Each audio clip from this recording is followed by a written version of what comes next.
You're listening to the God Life Culture podcast, where faith and what's trending collide.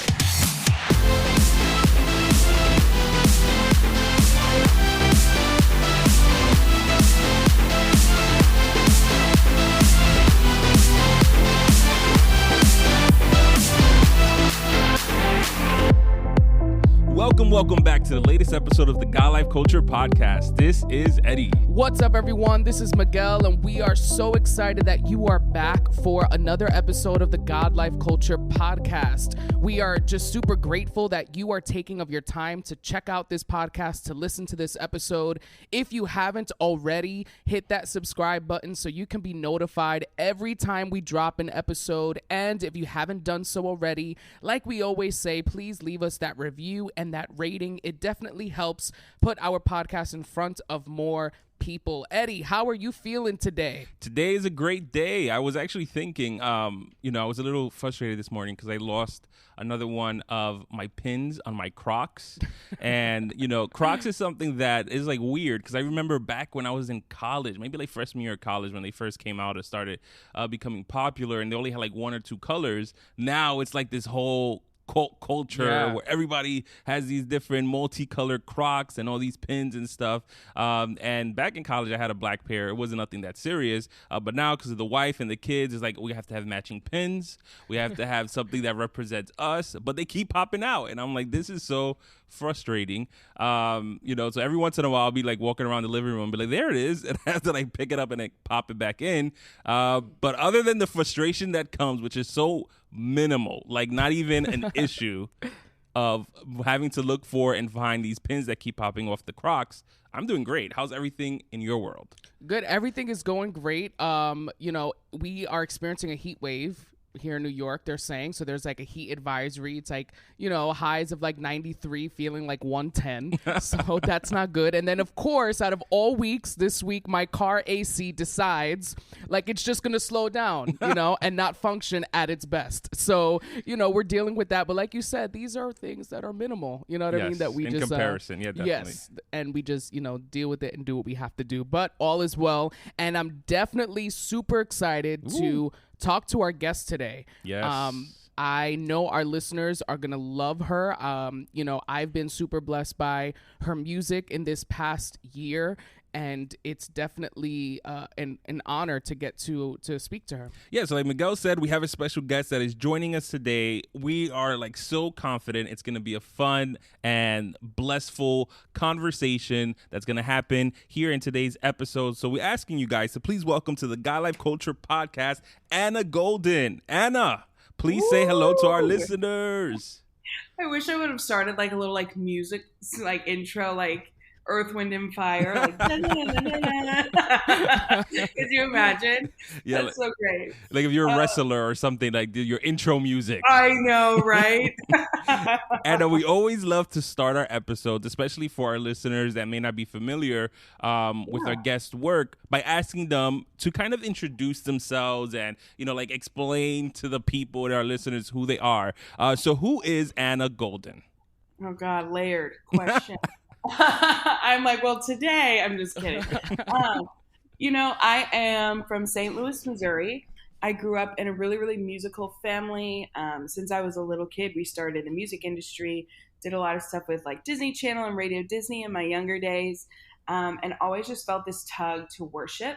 Worship was such a big part of my life, and it felt like the safest, most peaceful part of my life, especially when like you're like a kid and you're like growing up in the music industry. It was like a little hectic. Yeah. And as I got older, I say that I was like 15, and I was like, I couldn't really deal with a lot of the pressure that came with it, and I was like, I want to lead worship.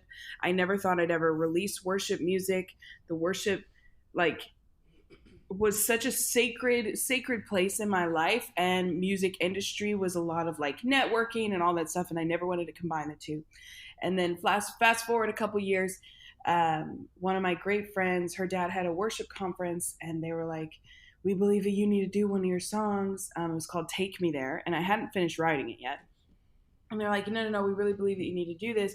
And I was like, I don't know. I never thought I'd ever release worship music. It was never a goal of mine to be like a worship artist.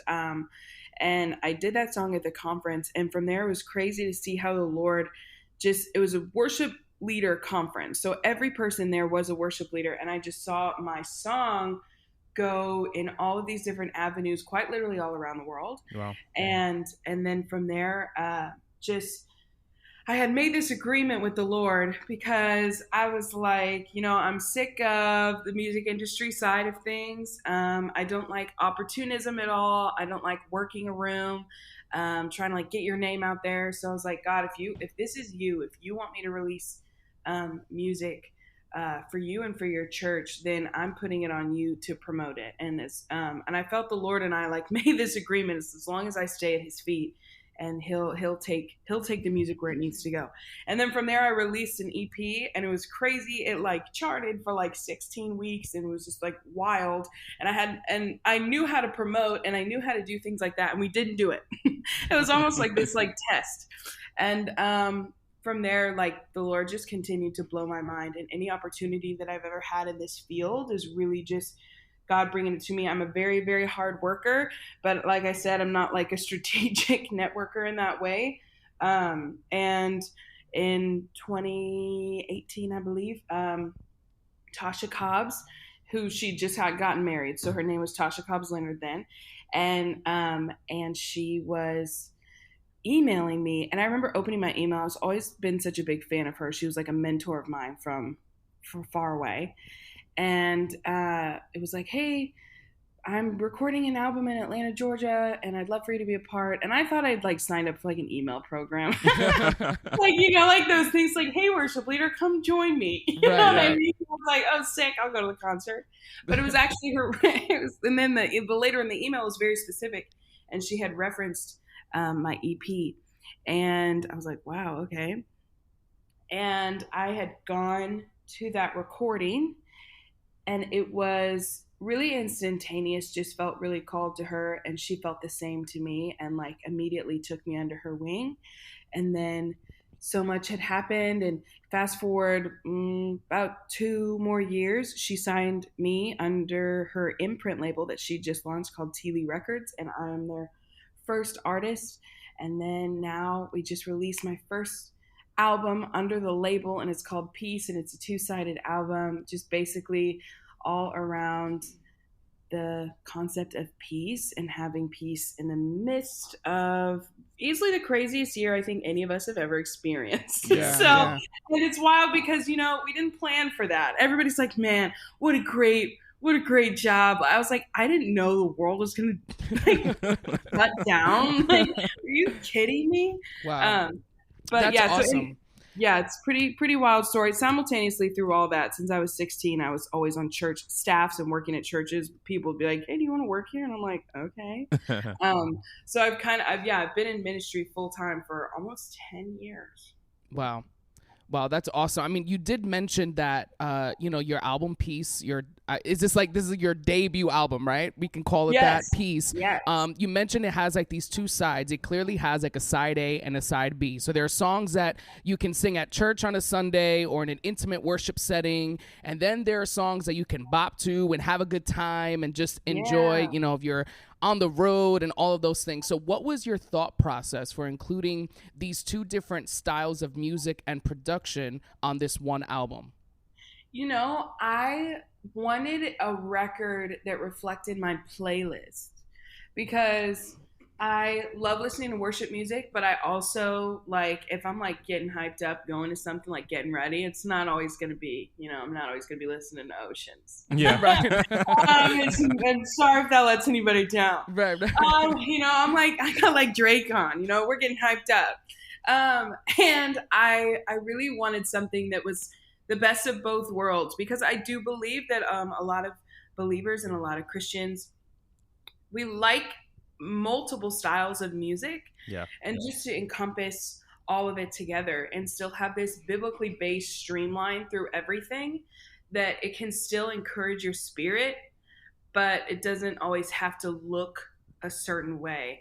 And we just had so much fun getting really creative with the B side of the record, just playing with different sounds and different formats of songwriting and the structure of the songs.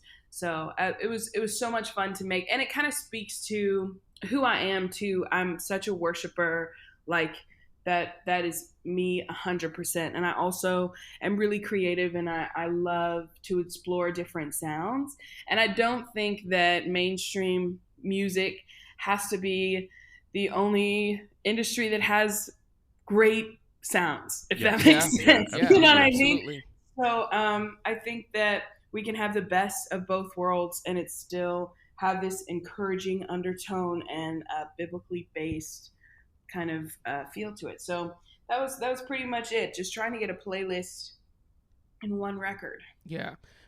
And I definitely think you executed that very well, because it definitely shows your ability to lead worship, but also like just showcasing different sides of your voice, right? And different elements. Yeah. I think that was just awesome. Even just the music videos, which we'll get into as well. But one of my favorites on the album is Doubt. And this song, I mean, has been playing in my house. Me and my wife have been like playing this song literally like every day. It's our wake up song. She just turned 30 this year, and she was like, "This is my anthem."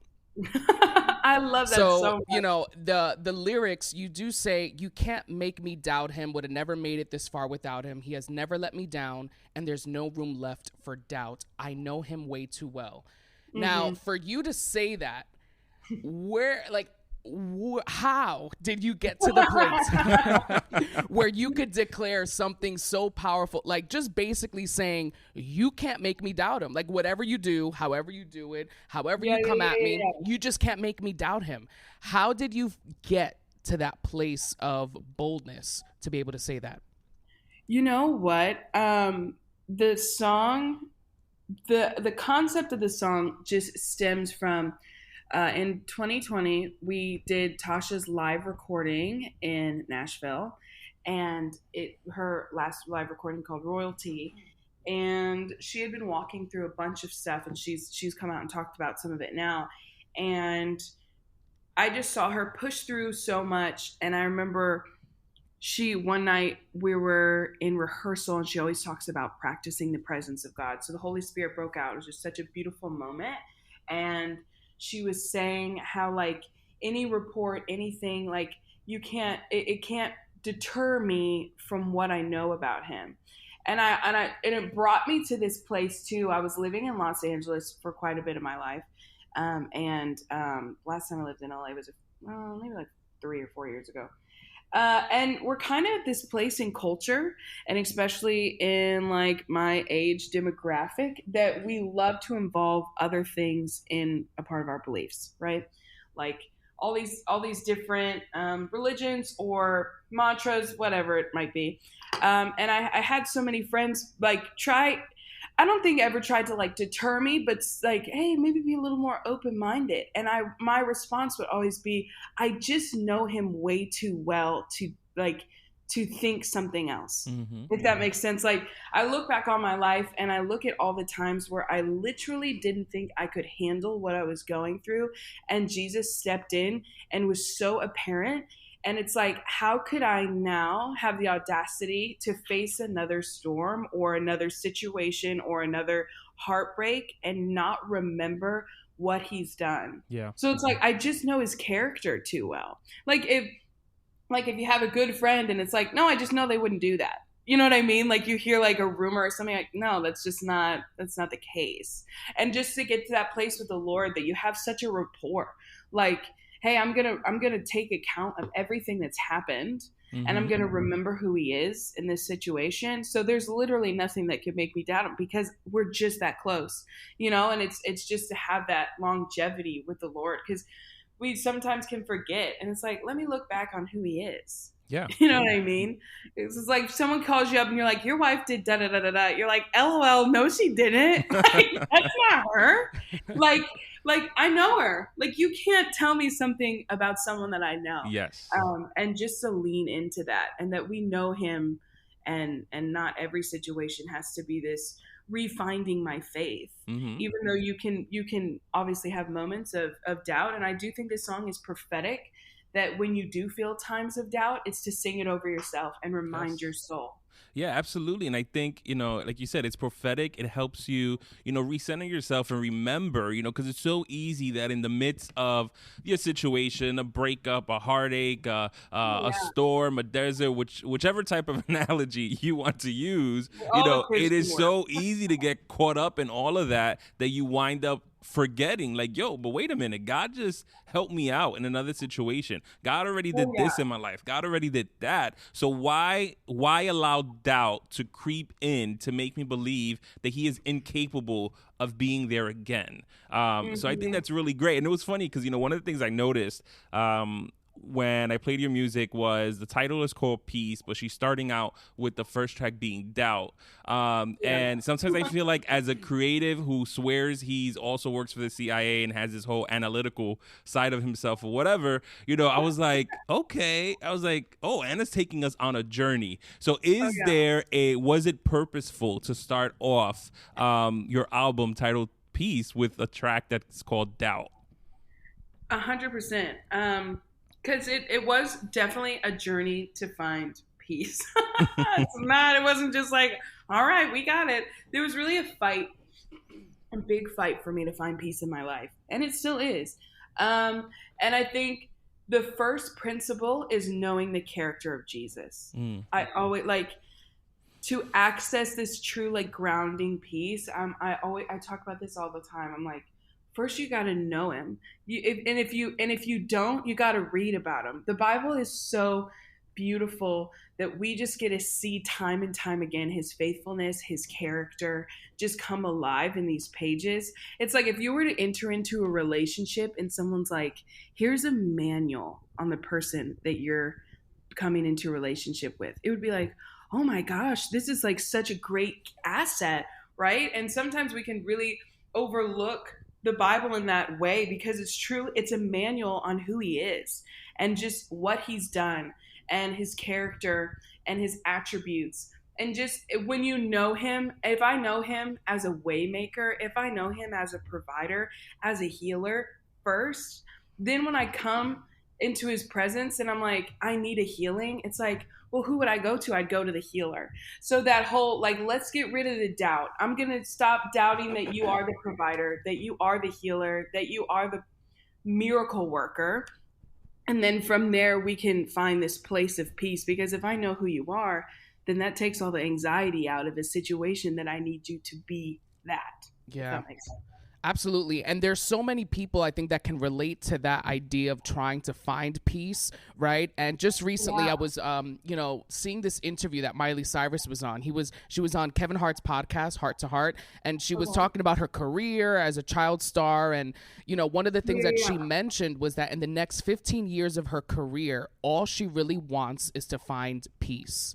Mm-hmm. And that struck me so much because sometimes you look at these people, right, and you just, you assume things and you assume they have their life together, that they're truly happy or all these things. But truly, we all have our journey, right? And we all have this journey that we're on. And for you and having this project out titled Peace, why do you think, one, I guess it's a twofold question, why is peace so important to you?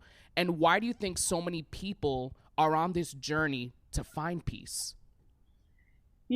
Peace is so important to me because I have walked through things without it. And I carried such anxiety in certain situations. And this, I always describe the lack of peace is almost like this unsettling. Yeah.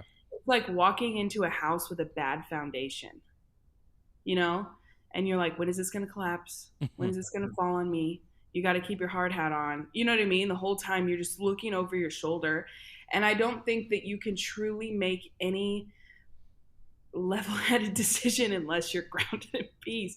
Because it's just there. If you have this nervousness, this nervous spirit, I talk about this all the time. There's nothing worse than being nervous because it's like driving on ice. And I think living a life without peace is a bit of driving on ice because at any instance, you're going to make a quick snap decision because you believe it's what's best. And I'm saying this from a personal experience of I've been there and done that. And I just got to the end of myself and was like, Lord, I need your peace. I need your perspective. I think that so much of the peace of God to me has been this like bird's eye perspective of like, okay, zoom me out of this moment. Let's say I'm struggling or something like financially or something like that. I'm like, okay, Lord, zoom me out from this moment. Remind me of who you are. Get rid of the doubt. Let me see that you've done this time and time again. You've made a way for me time and time again. Let me just breathe and relax in this moment and know that you are who you say you are. And so that was peace for me. It's been a big fight because I have unfortunately experienced really tough times in my life where I didn't have it. Mm-hmm. And it's just such a 180, the grounding of like what it can be. And I always thought peace was this stillness, but peace is ferocious. I mean, peace will chase down darkness for you. Yeah. Peace will fight a storm. I mean, when we see Jesus in the boat talking to a storm, say, peace, be still. Like, peace is the fight too for stillness. It's not just the stillness. So it looks really different in different seasons. And I totally forget your second question. It's great. No, yeah, it's all answered, basically yeah. just why do you think so many people are on this journey to try to find it? Yeah, I think that that's like the life question. You can find anybody in any religion, in any walk of life, and it's like, I just want peace. Yeah. And I think that it's this peace has so many different caveats to it as well. I think peace is also a part of purpose, that when you're walking in purpose, you also feel peace, and safety. I think that we all want to be seen and we all want to feel safe and held. I mean, that's just a basic human desire. And the fight for peace, especially in such a chaotic time. Mm-hmm. I mean, you look at 2020, and I mean, even now, we're just like, what is going on? And I think of, if you don't have a sense to make sense of it all, like, you know, we know who the Lord is. We read scripture and like we can make sense of things sometimes, not all the time, but we have this like higher power to connect to. And I always think that unsettling is that looking for peace, that looking for like a plug to source of like something just to ground me. So I think that you can ask anyone. And once you get to a certain place in your life, you realize success doesn't bring peace. A relationship doesn't bring peace. And you're like, wait, am I in a rat race? Like, and you just finally come to that end of yourself of like, okay, there's truly only one version of peace, and it's the Prince of Peace, and that comes from God. Yeah, absolutely. And I think I loved how you said how you equate peace being ferocious. And I think that is I'm a visual thinker, visual learner.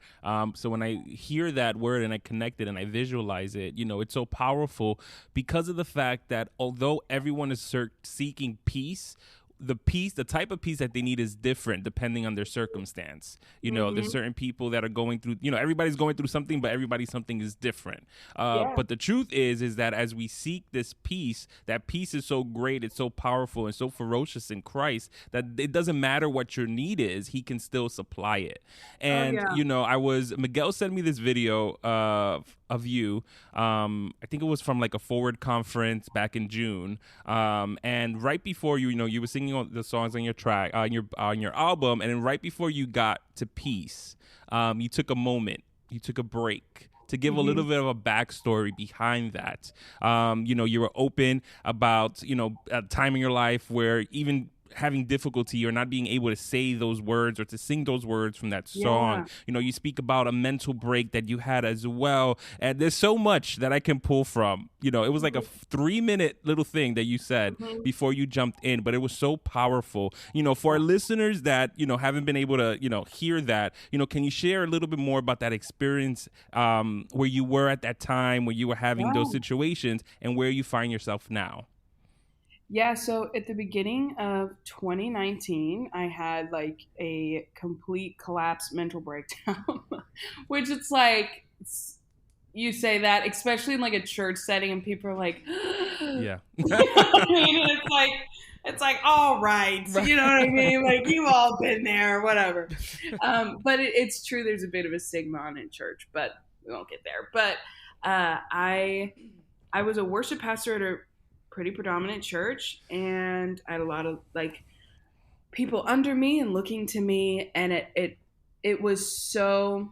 At first, it was pretty shameful. I was embarrassed, to be honest, and I was like, man, like how could I do this? Like, you know, like I have so many people who are leaning on me. I'm so grateful to have such great accountability in my life and amazing mentors that were like, you need to take some time away. And like go home, go back to St. Louis, which is where I'm from. And like I stayed with like my parents, which, you know, really can feel like rock bottom. Like, I just get sent home. I was like, what is happening? And I remember I was in St. Louis and I started like pretty intensive therapy and just like soul healing.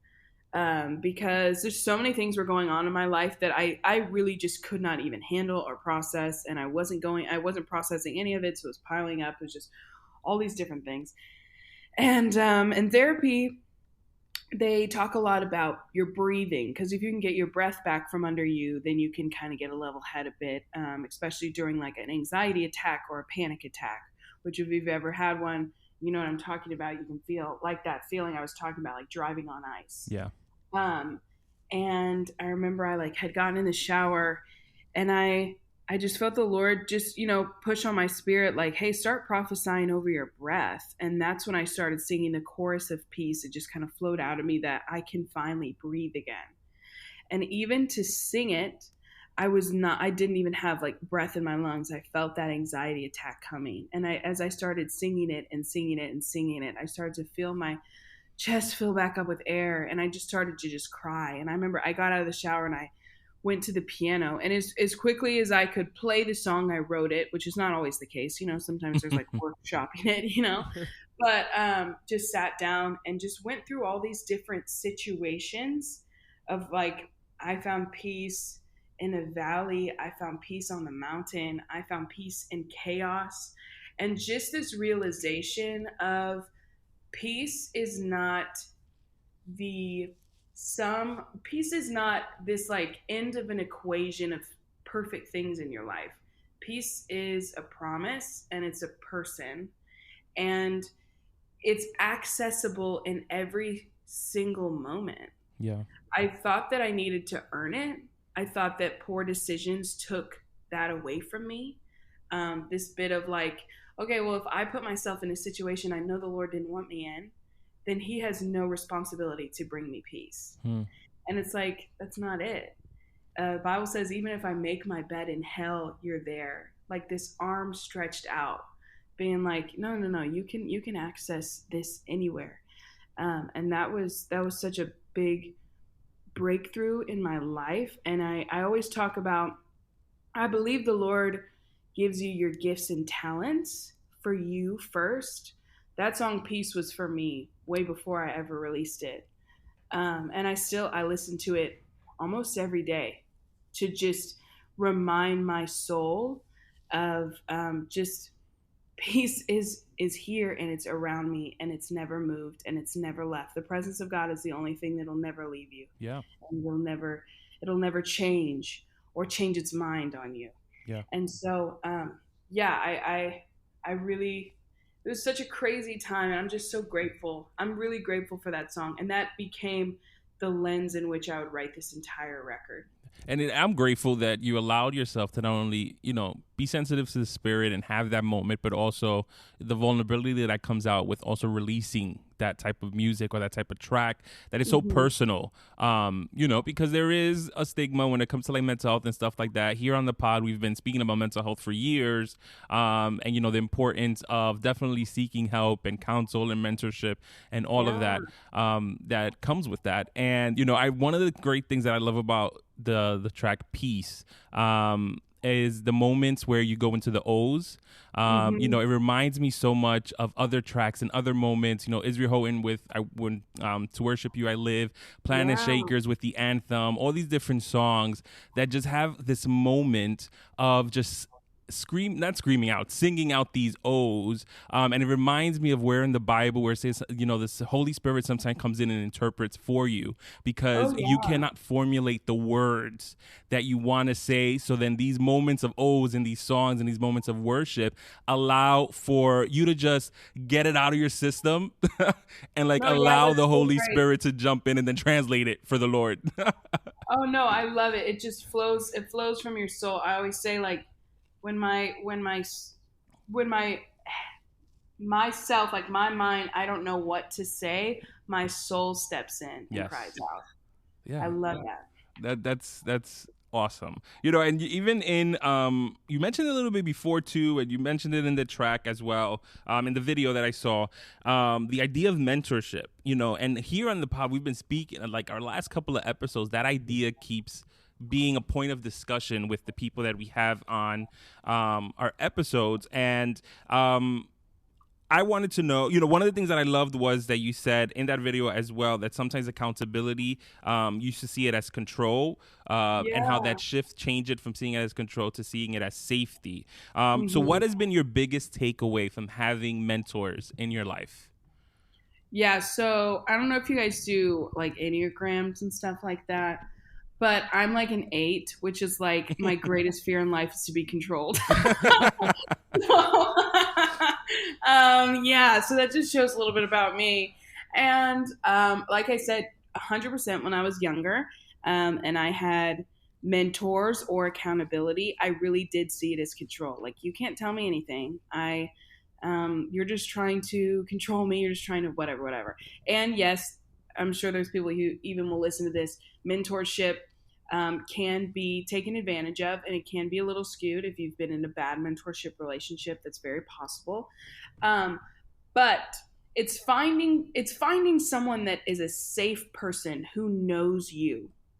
I always say this: the biggest thing with accountability, like this holy accountability, is someone who knows you, who knows your character, and who knows when you're stepping out of it, who can literally look you in the eye and be like, you're not being yourself. The caveat to that is like bad accountability would be like, you're a terrible person or you're in the wrong. And it's like, no. It's to call someone higher. It's not to condemn. Yeah. And then once you find that person in your life, it truly is such a safety. And Tasha is that for me. And we have hard conversations all the time. She'll call me out about stuff and I'm like, like the A in me just like wrestles with it. But it truly is. It's that covering. It's that safety. It's that I have people who know where I'm at and know what I'm doing, especially like I'm a single girl. Like, even there's just certain things that I have parameters in my life and I have people who enforce them. If you're living a life of secretism, you can like that can get it can get sick because secrets make you very, very sick. And just having someone who knows the deepest depths of you and that you can bare your soul with, who doesn't judge you. Like I said, like your secrets can make you sick. And when I was younger, there was like a lot of shame around, I don't know, anything. I mean, really. And I needed someone that I could confide in. And when you find someone that it's safe, that you can just like talk to and work things out with, once you call something out of darkness and you bring it into the light, it has no more power anymore. Especially when you have someone who can stand with you and like work through things like that. That's on like the practicality side. And then if like I said before, like Tasha was a mentor of mine from far away. If you're wanting to go into a certain industry or a certain field and you don't have someone who is like excelled way further than you are in that field, we are in such a beautiful era of like, go online, read, watch everything they do. You can have like a virtual mentor that's never met you. You know what I mean? That on the mentorship side versus the accountability side.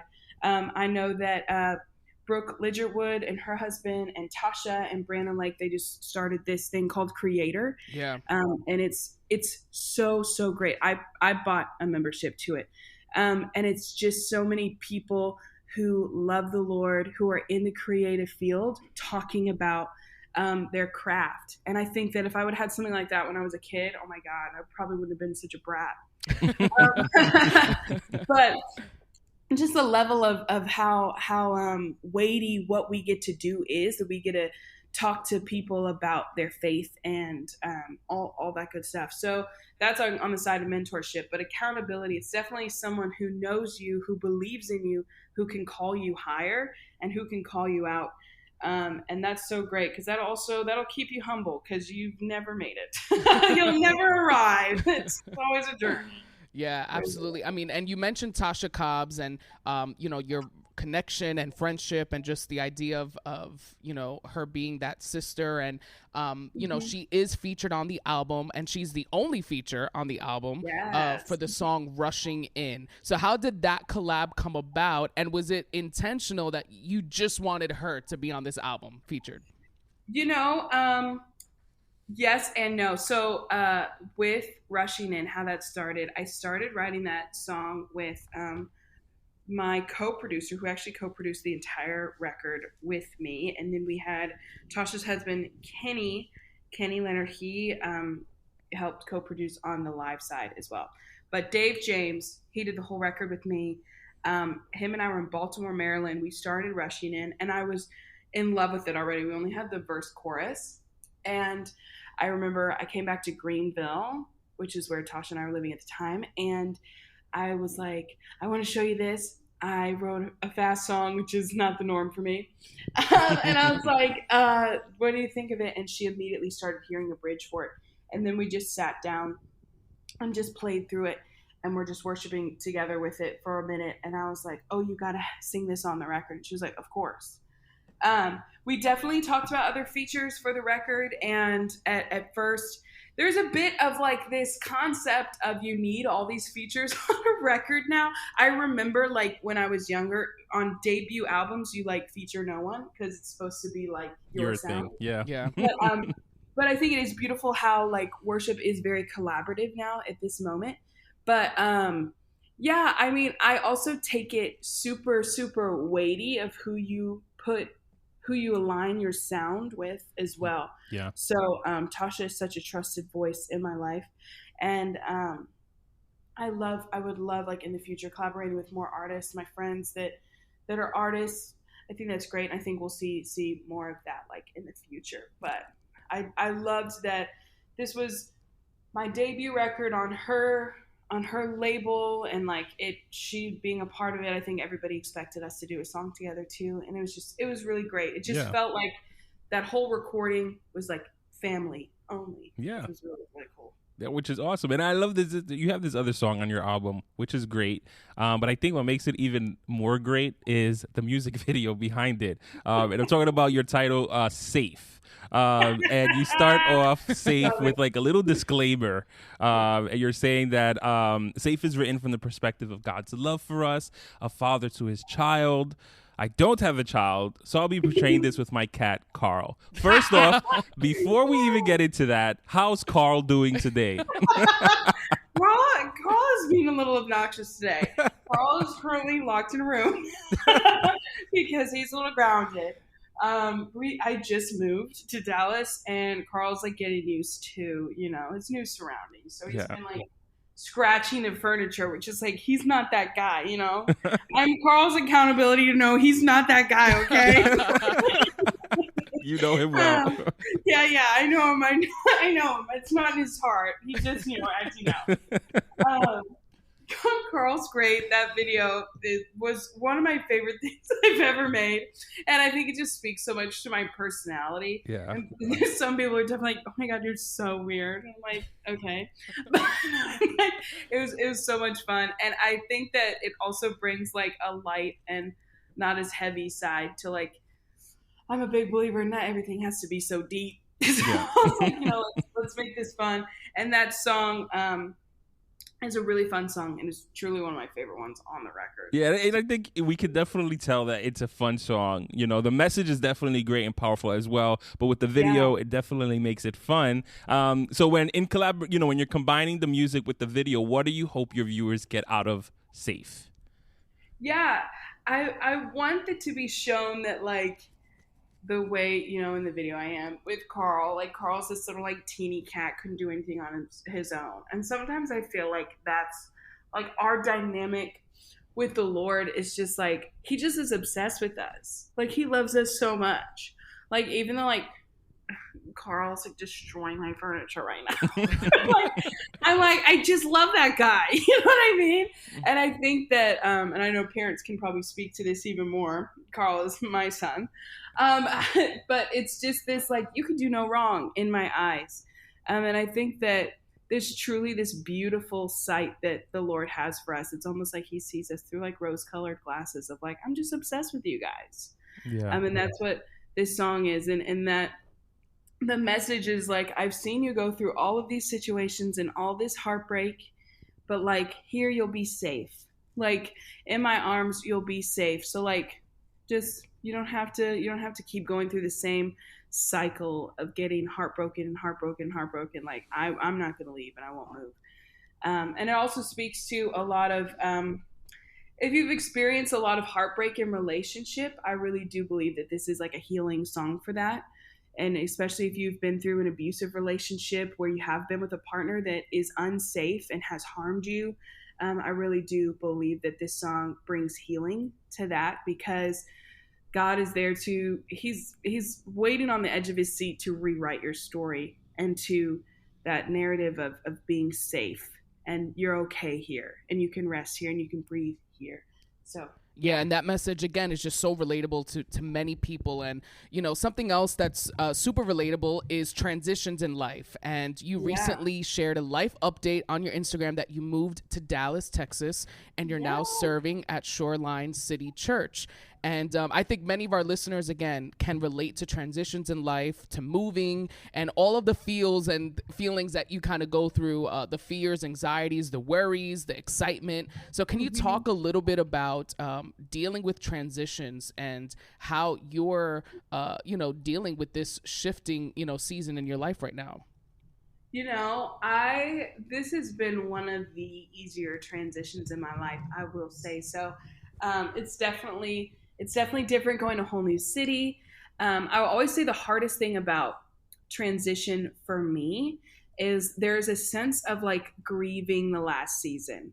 I am totally someone who like romanticizes things, and I love to look back. Like that's me. I'm like, wow, well maybe I took that moment for granted. And it's this idea of like, we go from glory to glory, if you're moving forward, you're going higher. And even though some seasons feel different, the Lord is always taking you to a new place, to a higher glory, to a better vantage point, and just to hold on to that. Every time I like run into like a little hiccup with something, I'm like, it's so crazy how when you can walk into a new season. I mean, we see this with the Israelites when they got out of Egypt and they're in the wilderness, they're on their way to the promised land, and then they run into a hiccup and they're like, well, maybe we liked it better back in slavery. Well, at least we had food there. And it's this idea of the smallest hiccup when you come into a new season can be such a foothold on you from the enemy to look back and see your past situation, season, relationship, whatever it might be, with this rose-colored glasses of, oh, well, maybe it was better when we were back there. But this idea of the Lord is always taking you to a new glory, and it's going to be better. And just to stick out those times of that's just like a lie from the enemy, that it's better where you came from, that he doesn't take us to like a worse season. like that's not his character. That's not what he does. And even though sometimes it doesn't make a lot of sense, or we might be coming out of like a harvest season into a planting season, we have to have both. I mean, to get a new harvest, you have to plant, you have to dig up the old soil, you have to water it, you have to wait. And sometimes transitioning from a harvest season going into like a planting season, you're like, oh my God, I am out of the will of God. And it's like, no, that's not the case. A song on my record called There Is a Time. It's from Ecclesiastes, and it's basically, I love that the Lord took the time to put this chapter of scripture in. And it says, there is a time for reaping, there is a time for sowing, there is a time for waiting, and there's a time for moving, there's a time for life and a time for death. And basically it writes out every single literal situation we could face in this life. And it's like there's a time for that too. So if you're coming out of a season where you're feeling a bit of a stillness, you're like, well, I used to be so busy. I used to have all these things going on. I feel like all of us did that during 2020. And it's like you have to have those seasons as well, and you're in the right place, No, absolutely. And I think it's something that a lot of people can relate to and understand, and it also serves as a reminder for people, because in the midst of the transition, it could seem a little crazy. You have to have the confidence in knowing that God is not moving you to throw you in to a worse predicament. It may feel like that because of the process or the situation or how things are looking, physically, but at the end of the day, it's always for our better. And, you speak about how you've been in the industry for the longest, and that sounded bad. I didn't mean it that way. No. I'm like, yeah, truly. And I think that especially now in today's age, with the age of technology and social media, I'm pretty sure that it could have been evident back then, but now sometimes, it can be, a little bit more in our face now, is that as we grow and become, a little bit more popular, more under, the public eye, we have insecurities that sometimes are exacerbated by that. And we kind of have to keep ourselves in check, or, try to figure out ways to not make sure that we fall into a funk. So, how do you deal with that, with making sure that you're keeping your confidence up and that you're staying positive in today's age? You know what? Or you try not to read comments. And I know that's I'm someone who loves to read comments because I live for feedback, but sometimes it's not feedback, it's just mean. Yeah. You gotta stay away from those things. I mean, I've realized whatever you go looking for, you can find it. So if I'm looking for okay, well, is someone not like this? I'll find it. At all times. And there's been times where I've said stuff and Tasha's stop reading the YouTube comments. And I'm like, it's just real life, and it's so human to want to see those things. And it's funny when people are like, man, you just came out of nowhere. And I'm like, LOL. I'm like, yeah, right. No, and there's so much backstory, and we really just never know the full extent of someone's story and what they're going through. But yeah, it's just try to look for the positive things. Keep your mind fixed on all that is good, that is true, that is holy, that is just, because easily you can find whatever you're looking for, especially about yourself, on the internet. So that's just, a practice of just trying to stay out of the weeds. Yeah. And we definitely could not have, finished this podcast without addressing something on a completely different note, but also real life. Okay. You are very open on your social media, and, you have a great personality, super funny and hilarious. And there's one Instagram highlight that you have that you've kind of added through the years or through the weeks and months, right? And it's in reference to your nose ring. So we just want to know, we have a few questions, how are you doing? How's the nose ring? How's the guy who did the piercing?